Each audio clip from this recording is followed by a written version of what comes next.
परमेश्वर ने साफ साफ अब्राहम से कहा था कि मैं तेरी ढाल और तेरा तेरा अत्यंत बड़ा प्रतिफल हूँ, कि मैं तेरे फल को सृजनहार परमेश्वर हूँ, कि मैं वो तेरे जीवन में करूँगा कि जो तूने सोचा भी नहीं था। तो परमेश्वर क्या उसको इस वचन के द्वारा कहना चाहता था कि तू निर्वस मत हो, तू उदास मत हो, और जिस बात को तू कह रहा है अपने मुंह से कि ये दमिश्क का निवासी जो एलियाजर है वो मेरे वंश होगा, परमेश्वर ने साफ साफ उसको इनकार कर दिया था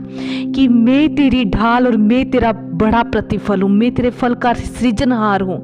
और ये एलियाजर जो तेरा सेवक है ये तेरा वंश नहीं होगा। परमेश्वर ने उसको साफ साफ शब्दों में कहा कि जो तेरे घर का उत्पन्न हुआ जो जन होगा वही तेरा क्या होगा, वंश कहलाएगा। लेकिन और परमेश्वर का वचन, कैसे परमेश्वर का वचन अब्राहम से पहुंचा कि ये तेरा वंश नहीं होगा जिसको तू कह रहा है कि एलिएजर मेरा वंश कहलाएगा जो तेरा सेवक है, लेकिन जो तेरा निज पुत्र होगा वही तेरा वारिस होगा। आज हम भी परमेश्वर, हम भी प्रभु जब हमें वायदा कुछ करता है हम भी अपनी मर्जी उसमें डालना चाहते हैं। हम भी प्रभु के आगे कहते हैं कि प्रभु यदि तू मेरे जीवन में ये नहीं करेगा तो शायद ये कार्य ऐसे हो जाएगा। हम अपनी इच्छा को परमेश्वर के आगे रखते हैं, हम अपनी मन मर्जी का जीवन जीना चाहते हैं और अपनी मन मर्जी का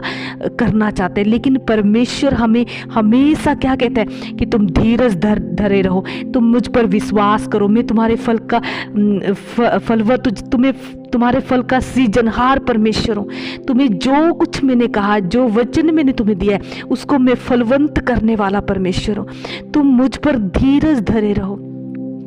तो परमेश्वर ने साफ साफ अब्राहम से मना कर दिया कि जो जिसको तू अपना वंश बनाना चाहता है वो किसी कहीं से नहीं आएगा, लेकिन वो सिर्फ और सिर्फ तेरे द्वारा ही उत्पन्न होगा, तेरी पत्नी के ही द्वारा तेरा निज पुत्र कहलाएगा। लेकिन हम फिर भी जब इतना बड़ा वाचा, इतनी बड़ी वाचा अब्राहम के साथ परमेश्वर करता है, लेकिन उसके बाद भी अब्राहम क्या करता है, अब्राहम ने फिर भी सारा के कहने पर वो कार्य किया जो अब्राहम की नज़रों में घृणित था। उसने एक बार भी उसने ये नहीं सोचा कि परमेश्वर ने मुझे कितना बड़ा वायदा दिया है और मैं उस वायदे पर अटल रहूं, मैं किसी के कहने या बोलने पर बहकाया ना जाऊं। आज हम भी दूसरों के कहने पर आ जाते हैं, अपने वचन अपने दर्शन को हम भूल जाते हैं और परमेश्वर की बातों को, उसके वायदों को आज हम भूल जाते हैं, और हमें जो लोग कहते हैं, जो हमें लोग कहते हैं और जो हमारे मन को सही लगता है हम उसी कार्य को कर देते हैं। और यही कारण है कि अब्राहम यहाँ पर कितना बड़ी गलती कर देता है कि परमेश्वर ने जो उसको कहा था वो नहीं, लेकिन